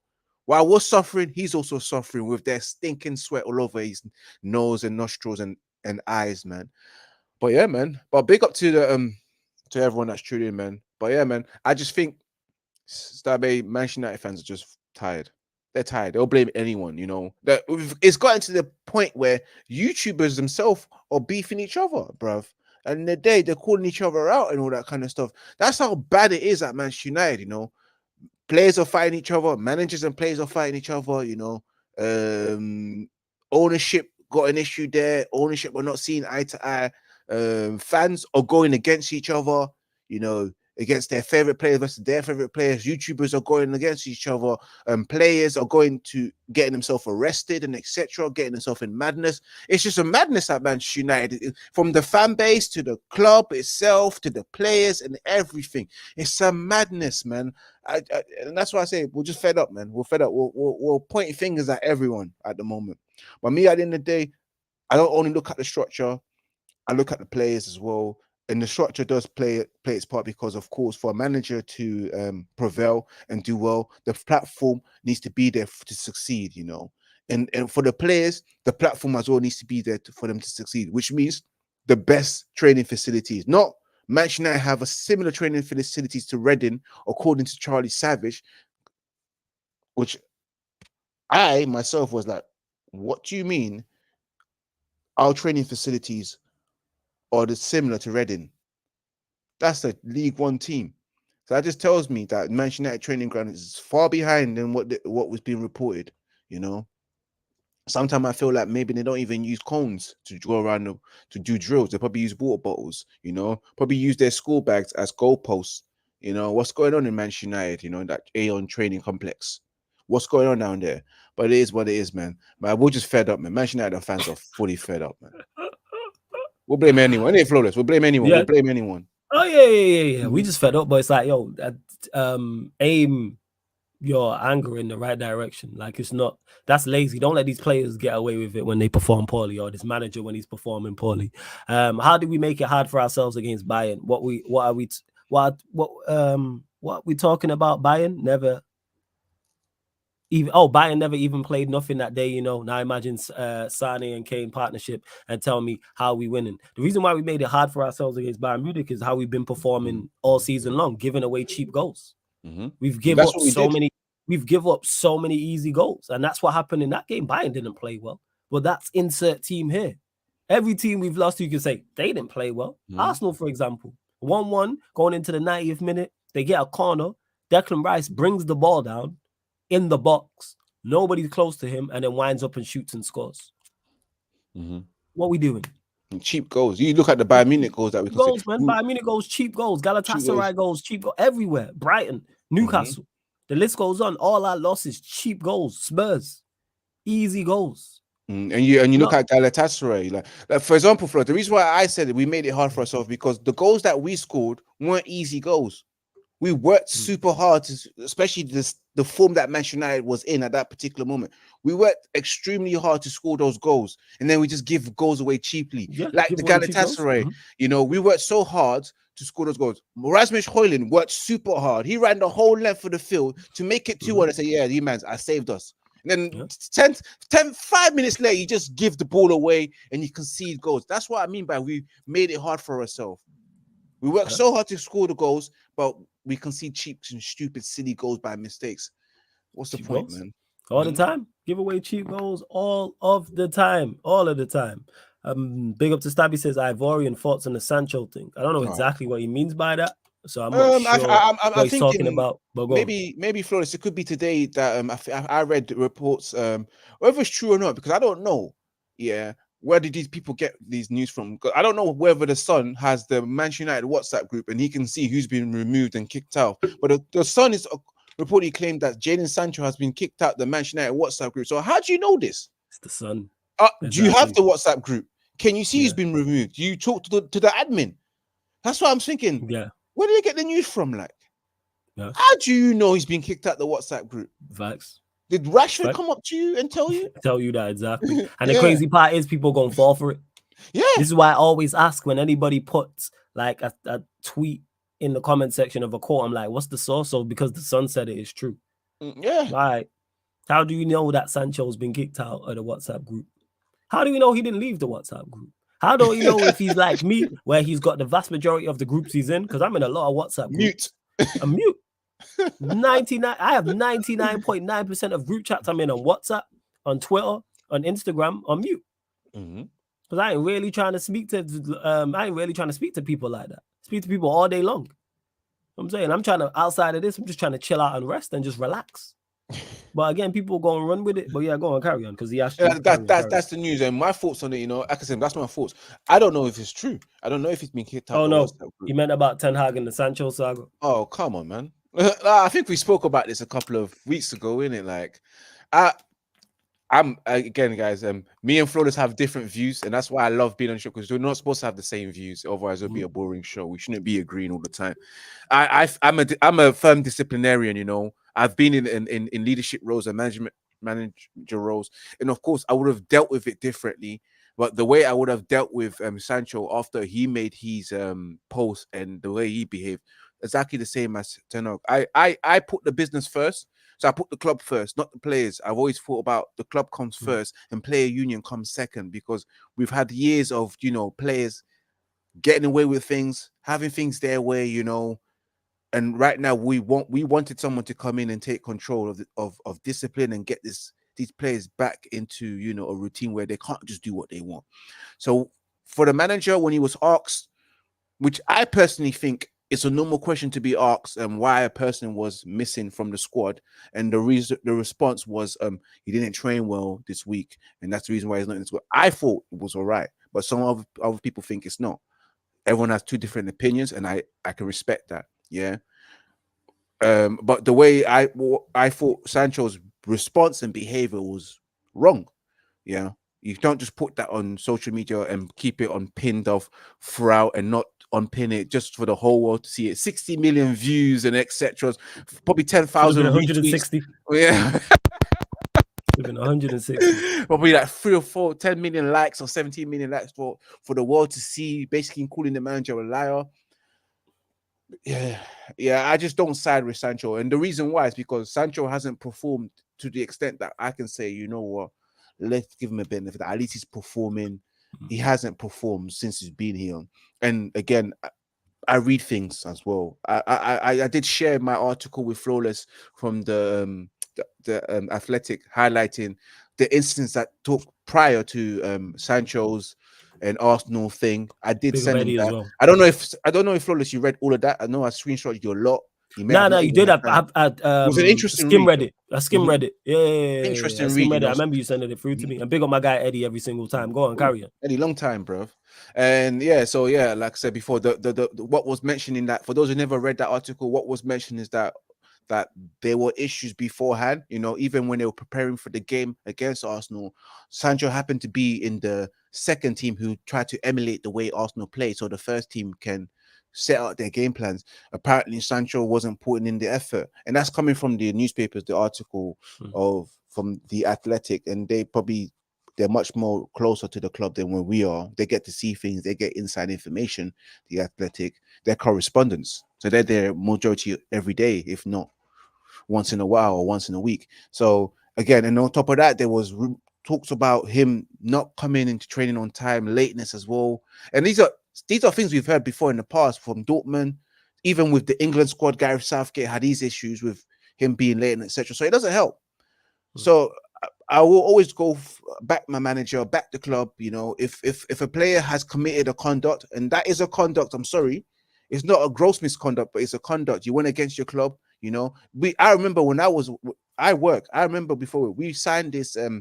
We're not allowed to express our opinions on social media about our workplace. I don't know if you've ever done that before, Flawless. When you, I've heard they've mentioned that. Yeah. So that. like, don't well, be you know posting. Give my word to that. Don't mention me publicly. Then, if you don't want me to talk about you publicly, don't mention me publicly. Once you mention me publicly, it's fair game. Yeah, don't you guys mention me publicly. I will never be calling Flawless out, bro. Because you mention me publicly, of course, it's like me saying something about you on Twitter and then you responding, and I'm like, I can't believe Ivorian done it. Don't mention nothing. Deal with it privately. Keep saying this. Absolutely, I keep saying this. Deal with it privately. Well, go on, carry on. Yeah, absolutely. Now I'm with Flawless with Dev. You didn't need to say that. You know, you could just said, you know what, none of your business. I already told Jadon Sancho. Well, people will go run with it anyway because people ran with it. That's the thing that people don't realize is once he said that, people ran with it and are still running with it like it's gospel. Many people in the chat, he's definitely a bad trainer. How do you know? No, we don't know. We don't see anything. Exactly, but people want to believe he's a bad trainer. That's why I understand why he clapped back. Because people already want to attach that to him anyway with no evidence. Only evidence they have is the fact that Ten Hag said it. So because Ten Hag said it, that means it's true, like they're in training. But let somebody in that, wherever these people work, come out publicly and say, oh, such and such is lazy. They'd want to clap back. But if we ran with it, we'd be wrong. We'd be wrong. And one of the worst things you can say, address a black man is the word laziness and attitude. And I hate that because that's what they always address. Oh, it's the attitude. And the black men don't want to hear that, you know. Yeah, it's always I always say it when it comes to attitude. What does that mean? No? Yeah. What does that mean? There's no that's not clear. Like lazy is clear. If you calling somebody lazy, that is clear cut what you are stating. The scenarios you can go. What does having a bad attitude mean? Is it if I stand train up, hard? No. If I stand up for myself, that's classed as having a bad attitude. You know why? Because I've been there in workplaces, not in the same scenario as what's it called? As obviously as Jadon Sancho, not to the profile, nowhere there. But I've been in workplaces before, and I've had bosses tell me that. Oh, you have a bad attitude. Yeah, and they'll tell you because you don't say hello to everyone in the morning. Not even because I said hello. It's because no, I'm just saying that's another example. Yeah, He's got an that could be attitude, another but he doesn't say hello. Just because you don't say hello. Maybe you're just not a morning person. Like when I've worked jobs, they know when I'm in workplaces. If we start at 9, from when I get in at 8:45, or more often than not, I was late. So 9:05, I'm saying, or 9:10 till lunchtime. I would have hated being your manager. yeah, facts. Like that's what it is. Like from when I step foot in the morning up until midday, which is like lunchtime, wherever your lunchtime, say it's 12, half 12. Don't talk to me. They know that. Don't talk to me. I'm not running no jokes. I'm not trying to hear no bants, nothing. For that first period, don't talk to me. After lunchtime, chat to me. That's not me, but that could be classed as attitude. I'm just not a morning person. Flawless, imagine you in the morning, someone says good morning. Flawless like, what do you mean good morning? What you mean that? I'll just be like, yeah, good morning. Well, I won't be aggressive. I just wouldn't be energetic. I'm not standing up and having if someone said good morning to me, which happened many a times, I say good morning back. But that's it. I'm not running jokes. We're not having no conversation. We're not talking about what you did at the weekend. If there was Champions League matches, we're not talking about Don't know. Talk to me about work-related stuff. Cool. If you need some help or I need some. But other than that, no. I'm not a morning person. That's why I don't do morning streams. People are like, why don't you do morning? I'm not a morning person. Don't chat. No, he's not. He's sleeping. Yeah, man, don't chat to me. This is why I do like that. Obviously, it helps in terms of the international market and the night owls over in the UK time zone. But that's why I do late streams because before this, I was a night owl anyway. So back to that. I get why Sancho said what he said, and I'll stick with that. The reason why I don't criticize him for it is because I would have done the same thing. I would have done the exact same thing. So on that scenario, and again, people always get mistaken. Well, his performances are bad. I've never once defended his performances. Shout out to Eddie. Me and him do the player ratings at the end of every season. It's literally on the playlist. Me and Eddie both gave him a free. I said all summer long, Sancho needs to be moved on. It's not going to work out here. He's not good enough for what we're trying to do. And yet we kept him and now we're in this mess. Absolutely outrageous. Yo, carry on. 2-2's fam. My sister's just ringing me. One sec. Flawless, back to Red United TV. Big up to everyone that's tuning in. Let me just read the chats, man. The mixed bag with with an eye, any level. I don't know what you mean by the mixed bag. Says reminds me of Pogba and Martial with Jose. They were the same guy who saved his job countless times before he finally got the axe. Kaneki says the Jose excuse is silly, like Jose had a problem with Pogba, Martial, yeah, and he relied on those the most, but he had a problem with Shaw, and he a problem. You know, Jose Mourinho was a problem, and he kind of had I think he had a problem with Shaw because it was a bit bullish. I remember that time, guys, when he was like saying that, because he was standing on the trot line telling Luke Shaw what to do. He said, I told him when to make the pass, I told him when to cross and all that kind of stuff. And I just thinking that's a bit too much, man. That is controlling, you know. You're moving like Ryan Giggs out here, Jose Mourinho, you know. That's very coercive, you know. Coercive shit right there. You need to calm yourself down. You can't do that. Big up to Eddie, man. I ain't seen my Kenyan brother in a long time, man. Hit those lights, guys, and smash that like button. You know, there's so much to talk about. I think we're coming close to the end anyway. I'm waiting for us to come back. Let me keep the chat running and keep it interesting. Big up to you guys. And let me just address some questions. I know Flawless start some. Okay, it didn't start too much.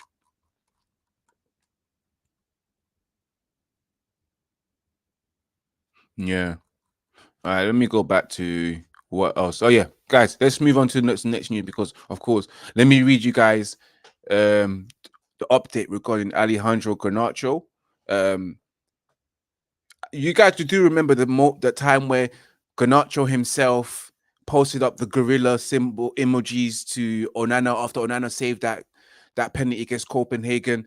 Now the FA confirms stance on Alejandro Garnacho disciplinary action after deleted social media posts.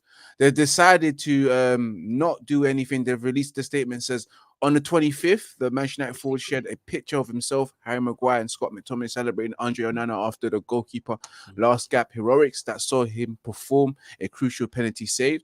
Garnacho's post was originally captioned with 2 gorillas emojis, though he quickly edited it, and after being informed of the potential racist connotations before deleting it entirely, the FA then contacted the United and the player in order to gauge what's meant by the caption. Onana as well came later on during the day and said he addressed it himself and said, people cannot choose what I should be offended by. I know what Garnacho meant, power and strength. That matter should not go any further. And to me, in my opinion, this is the Onana and Garnacho, the gorilla emojis. The FA decided not to do anything anymore. My opinion, they actually made this. They actually made the correct decision. Well, yeah, they made the correct decision. Absolutely the correct decision. Because you know what? Yeah, let me tell you something. Yeah, these pussios can't be telling us what's racist. You know, you can't tell a black man what he knows as normal. You know. But when true racism is shown, there is no evidence, you know. I've been in a situation where I've been racially abused and I've forwarded it to either Twitter or Facebook, and they told you, we can't see the evidence. I've been called such and such, you know. And you're telling me you don't see the evidence. Please, in fact, they ask you to block the person or anything like that. They don't do anything by that. But regarding that incident there, because my friends were discussing it and they're saying that what you think about that. I said it was a mistake, but first of all, it's a mistake by Alejandro Garnacho to put that there because it can be seen as racism. But I know he didn't mean racism because I know us Africans. I'm an African man. We like to, you know, big ourselves up, but we give us the most ridiculous accolades, you know. We be telling, man, I know Onana in training ground when he's saving those goals and shots and all that. I've been telling, yo, you know, I be like gorilla, you know, I'm a gorilla here, guys. I am the gorilla. I'm strong and powerful. I know us Africans. We liken ourselves to animals. Like, do you know who I am? I'm a lion. Where I'm from, I'm a lion. And all that kind of stuff. Get what you're saying. Just to show an example that I'm strong. I'm a strong man. You know, just a metaphor to say that I'm strong, and that's what Garnacho meant. You know, he's our we knew what he meant. Yeah. We knew what he meant. We was fully aware. Like, because when I seen it, I was like, first and foremost, do I think Garnacho was trying to be racist? No. I'd never seen it and thought racism. I think it's just one of those. He's just not double checked what he's tweeting. Yes, I think he's fully meant it in a complimentary fashion, and that's what he's meant it in a positive light to Onana, and that's why Onana's responded in the manner in which it is. You just have to steer away from that when you're describing black people and you are non-black. Yep. Just don't mention anything monkey related. That's what I would say. So anything from the monkey family. So any monkey, gorilla, whatever, orangutan, the list goes on. You know what I'm saying? The list goes on. Because I fully know what he means by that. He's just not double read it and gone, this could how it looks. That's all it is. So I'm glad he didn't get charged, because I seen it and I didn't think racism. I think it's just more so you just gotta be careful. That's what it is. And he's young as well. He'll learn from it. And you just got just double check your tweets. That's all. Yeah, you just got to look at it again. Double check your tweets. I do that now. If I'm saying anything serious, which is very rare on Twitter, because I just use it to run jokes, get my jokes off, and just troll people and just wind people up. It's great. People fall for stuff all the time, man. I was saying, even the Newcastle Arsenal thing, when I was like, yeah, VAR got every decision right in the game. It's like, come on, man. No, they didn't. But people gonna fall for it. People gonna fall for it, man, all the time. I love it, man. It's great. People getting annoyed. And I say, you know what I'm saying? Liverpool, some teams can't do it on a cold Sunday night in Luton. I know, they just can't. They just can't. We're better than you, Red. It's just funny.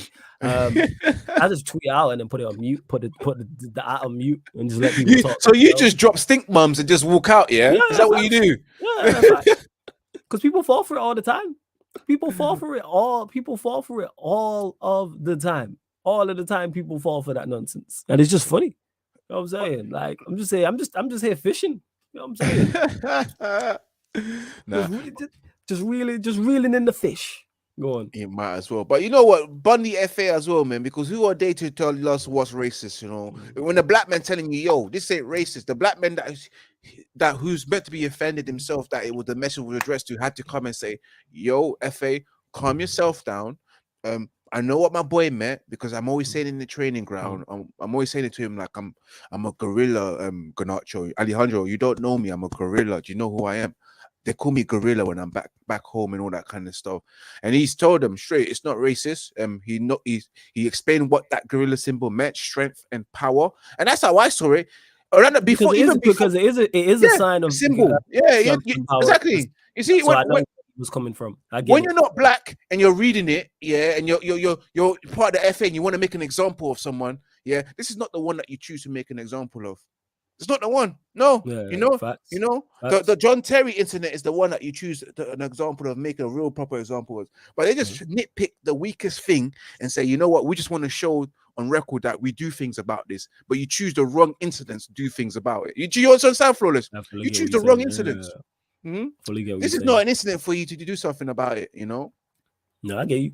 I fully get what you're saying. And Jesse, big up to you as well. He says, what's good, Flawless and Ivorian? Been a while. Large up to everyone that is tapped in. Continue to bump up the likes, people, before we close out in the next 5 minutes or so. Share across all of the socials, please, whether you're watching this live right now or watching this back after the live. And subscribe to the channel, Sarcasm City TV, as well. Make sure you subscribe to Ivorian's channel, Red United TV. Link is underneath in the description, people. Not just on this live stream, of every other live stream as well. So you can find his channel and find all his socials. What else we got coming up tonight as well, people? Yeah, like I said, straight after this, we're gonna redirect to the Sarcasm City TV gaming YouTube channel, where I'll be running the career mode. I need to turn it around. I'm moving like a black Ten Hag. It's crazy. You know what I'm saying? I need to pattern up, that I can't defend on that game. So yeah, EAFC 24 career mode straight after this. Then we'll be over on the Sarcasm City TV kick for the AC Milan PSG watch along. Then we'll be back tonight for the show I'm looking forward to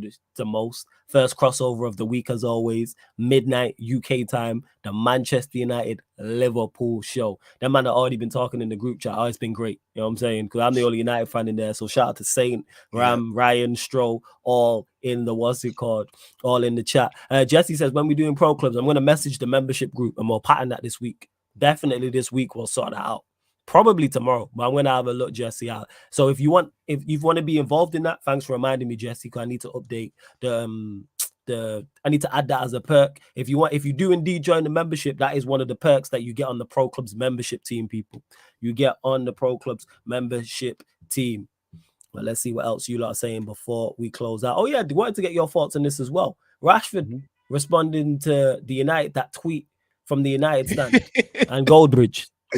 Your thoughts on it. I gave my thoughts on it, so I give my thoughts on it again. But I want to hear. Yeah, definitely. Let me just drink some water, man. Yeah. You ready for this? Look at you. Look at this guy. Your Do thoughts. you know what? Yeah. Oh, that was so entertaining to see that. Oh, Rashford, you really be on Twitter. I thought it was his PR team that usually just does all the the Twitters and the Instagram, and where Rashford doesn't even know what's going on in his Instagram. But clearly, Rashford actually uses his own personal account. You know, regarding the tweet. What tweet? Oh, let me see if I got. So to clarify, Stabby, for those that don't know, the United stand put out a YouTube video. I'm not sure if it was a live or recording, and it said, and the title was Rashford's future. It was Rashford's future in doubt, and then Rashford responded and said, "Stop spreading malicious rumors." I think he said that. I think he said, "Stop spreading malicious rumors." So then, obviously, it was a conversation. So that's the context of what happened, Stabby.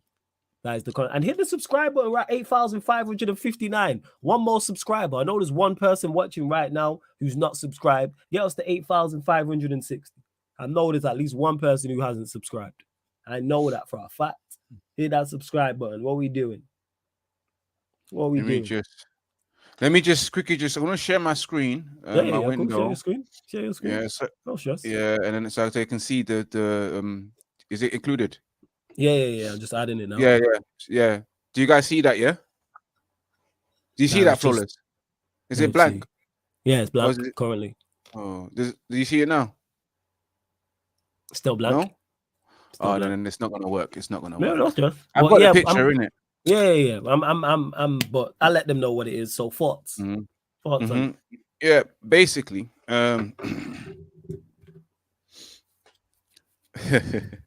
For those who didn't know, let's just give them the little background. So for those who don't know, of course, United Stan tweeted out, I think was either Sunday or Monday. Let me go straight to the camera. That's what they tweeted out. They tweeted this show, I think it was a Sunday morning, about what's next. And it kind of showed whether it said, the title says here, Rashford future in doubt. You know, we're live. Rashford responded by saying, "Please stop spreading malicious rumors." You know, full stop. And I was there thinking, you know what, Rashford, you know what, yeah, if you was playing well, yeah, I would back you, yeah. But Rashford, and I understand that players are allowed to respond, and I know Flawless would probably say players are allowed to defend themselves, yeah. Just like the way Sancho defended himself, you know, you clap at me and I clap back here, and Rashford clapped back at Mark Goldbridge, you know. And I just thought to myself, yeah, fair enough, you clap back, but you know, people watching, innit? You're just adding more juice to the cup in this kind of situation. You know, you're a professional football player, Marcus Rashford. Just know that as a professional football player and a celebrity, yeah, and a public figure, people will write things about you. Yes, Flawless. It comes with the package of becoming a football player and professional one, and you're playing for Manchester United. People will write lies about you. They'll say stuff about you. You know, as a athlete, as a celebrity, as a professional, it's your responsibility to keep your head in the game and not try and clap back to too many things that are just a bit ridiculous, you know. I don't see Marcus Rashford clapping back at the Sun when they write about his future, about him buying houses and etc. for his mum during that time. He didn't clap back at them. You're clapping back at Mark Goldbridge, fair enough. But at the same time, all I want to tell is Marcus Rashford is that just focus on the football. Focus on the game. Just focus on the game. Like, shouldn't be being distracted by some tweets. So you're clearly reading what people write about you. So it tells me what people write about you affects you. As a footballer for Manchester United, you need to be resilient and sounded. Go on. I was going to say, let me land. Yeah, go on. Ask the question. No, so ask the question so I can. Do you think what, Flawless? Just quickly. No, because you said you need to be resilient as a footballer, I guess. But I don't think this is it. I don't think this is it getting to him. I think he's just like, this is just completely false. Just because you're, again, like the Sancho thing, just because I'm a professional athlete don't mean you can just say whatever and I just accept it. Yeah. That channel has over 1 million subscribers. Therefore, they have the ears of a lot of Manchester United fans. Which is true. So them saying things can gain traction.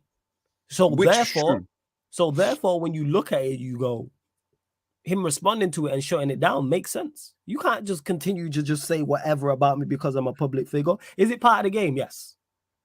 110%. It's a part of the game, unfortunately. But sometimes enough's enough. You have no evidence to back this up. Where did that come from?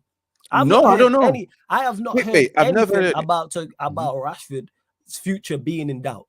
So Casemiro's currently injured. So I could easily, or you could on your channel, put a title and go Casemiro's future in doubt. Varane's not played the past couple games. Rafael Varane's future in doubt with the question. Like, come on, man, you got to do better. When you're a content creator, as much as we talk about footballers, you said there have to be resilient. It's part of the game. You know what's also part of the game as content creators? Whether you have 1 subscriber, whether you have 10,000, whether it's 100,000, whether it's 1 million, whether it's 100 million. Guess what we have? We have to have integrity. We have to be held accountable. We have to be credible. You can't just be out here running around saying anything, because you could legit impact, especially when you get to a certain level. Point and a certain level. Yes, when you get to a certain level, you can impact people negatively. Do your due diligence. And you can't just be out here just running a YouTube channel just saying whatever. And you're going to get pulled up on it and held accountable, and rightfully so. I have no issue with what Rashford said. If that's me, do I comment back? Probably, yeah. Like, when's enough's enough? There's enough fake news running out around there about footballers in general. So that's going to happen. But that is enough's enough, man. Yeah, no. That's what I said. That's what I said at the start. I said, I don't blame him. He has every right to clap back. But at the moment now, it's like, I'm not saying Rashford, like, your main focus should be your game, because you're not playing well right now. He needs to improve. Yeah, he definitely needs to improve. But I don't think that takes away from his game, personally. I don't look at that and go, he's not concentrating. But I see it as, so you do keep an eye out on what's going on in the media and all that kind of stuff, you know. And, you know, sometimes it's better for them to try and block these things out, because it has an impact. I agree with that. It has an impact on their game. It has an impact on their thinking as well, and their decision making on the pitch as well. So, and it will take a toll, you know. If you're always reading negative news about yourself, you're not going to be a happy person, Flawless. As a professional football player, you're going to be doubting yourself all the time. So the only thing I can say to Marcus Rashford, yes, defend yourself as you should. You know, everyone has the right to defend themselves, you know, but just be careful of how you go about it as well. And the way he went about it, I can't say wrong or right. I can't say he did the wrong thing, the right thing. All I'm telling you is that Marcus Rashford, just focus on your football, you know, because even when you clap back like that, yeah, it makes noise, you know. And we're already in a situation where, and I don't understand Mark Goldbridge why he did that, but that's his own thinking. We're already in a situation where we get a lot of noise from Manchester United, you know, from the press and the media. So stuff like that just, you know, entices it, you know, and just makes it even much more worse than what it really is, even though he clapped back, you know. And then Goldbridge clapped back as well. Oh, did he say something back? I saw a video of him clapping back. Seeing, yeah, of course, yeah, it's gonna make sense. Won't you keep an eye on socials, Flawless Ivorian, if you were a Premier League player? Absolutely not. I wouldn't. But here's the thing is, this is how much I don't care. I content create. I am nowhere near the profile of a Marcus Rashford. I don't watch socials now about what people say about me. The only place, everywhere you lot see me working, content creating, the only place I read comments is here. I don't read comments during live shows anywhere else. I don't go back and read comments. I don't search my name up on socials to see what people are saying about. Nah, I don't. So no, I wouldn't keep an eye on the socials. However, if something you wanted, all it takes is for someone who's close to him to say something to him. Like, oh, have you seen the United stand say your future's in doubt? And then maybe he's like, all right, enough's enough. But everyone's different. I'm not saying that's the way you should approach it. I don't police how people respond to not negativity, but incorrect, false information being out there about themselves. I don't. Someone puts out a piece of false information, so whether it's a YouTube channel doing that, whether it's a manager saying that you're lazy, fair enough. You know what I'm saying? Fair enough. To me, 309 says we've all been called such and such, though. Absolutely. We've all been called names. That's why, but you have to be thick-skinned. And to his credit, he didn't curse him out. It's not like he was like, yo, F you, blah, blah, blah, da, da, da. Wait till I said there was nothing aggressive in the tone. It wasn't in a threatening fashion.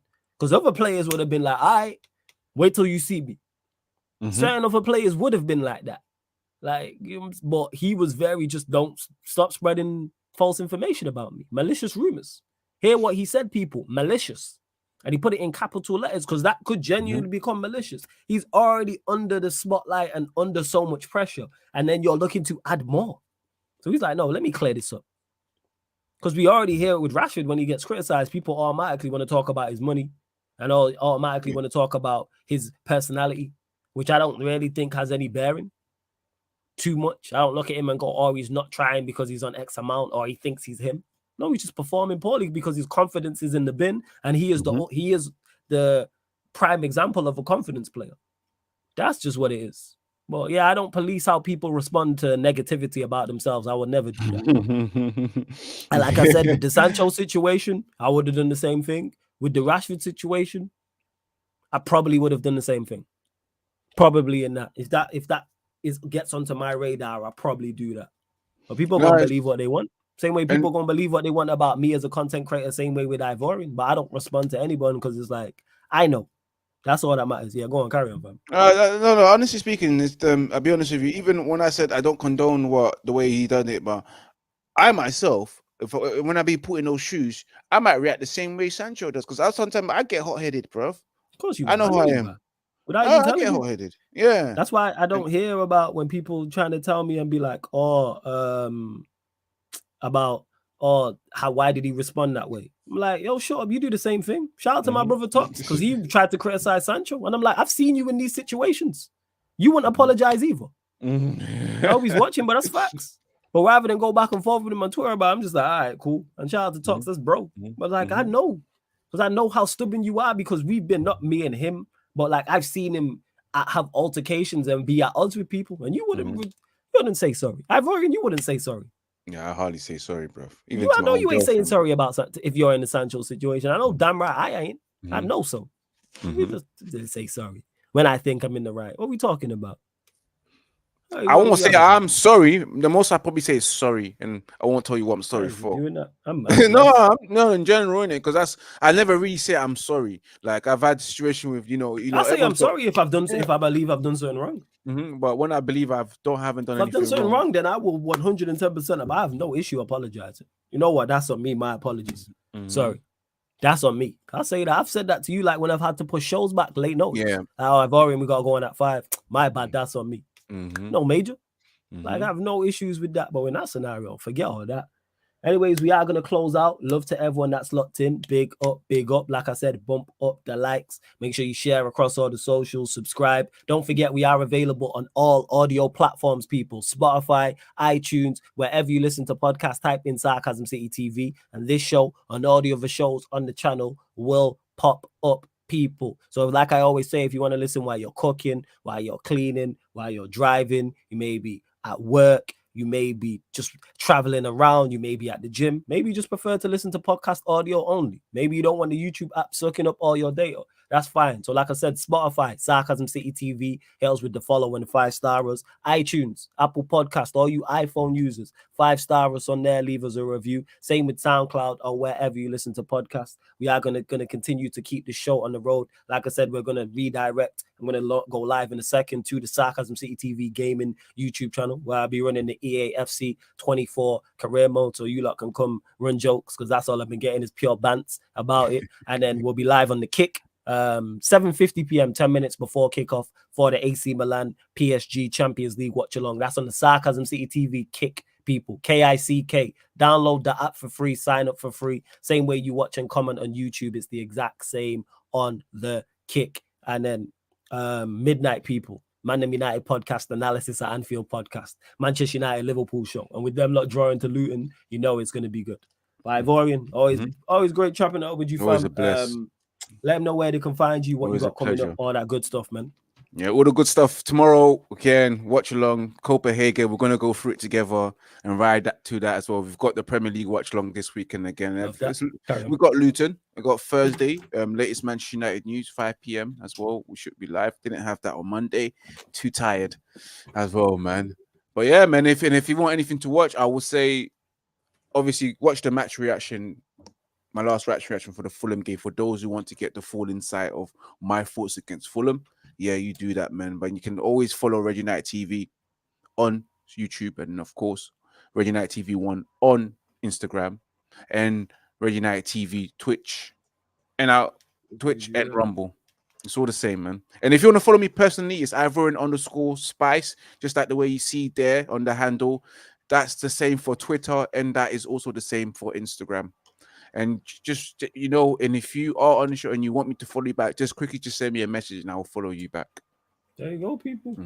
literally just going live as we speak. Like I said, bump up the likes. We're gonna go directly over to the Sarcasm City TV gaming YouTube channel, people. Always working while we working. You know how it is, people. Always, all the time. Check out the upcoming live stream schedule as well for the rest of the week, all the way up until Sunday on the YouTube. Let you know all the shows that are indeed coming up as well. I'm literally about to go live now. Let's see. Here we go. About to. So we'll be live on both channels as well. So let me see, is this broadcast? Let's see, it's just doing its thing. Yes, we are live on the Sarcasm City TV YouTube channel. Also live on the Sarcasm City TV gaming YouTube channel. So we're going to redirect over there as well, people. You know what I'm saying, man? This is where I wish I had a clone, people. You know, this is where I wish I had a clone of my life. For real, Nah, real. bro. I really Flawless is a unique specimen, bro. So there's no way. Yeah, imagine, hey, two of me would be great. I'm not gonna lie, it'd be hilarious. But yeah, we're gonna close out, people. We're gonna close out and head over to the Sarcasm City TV gaming YouTube channel. But this has been the Man United podcast live on the Sarcasm City TV YouTube. Big up and see you lot over on the gaming channel. Salute.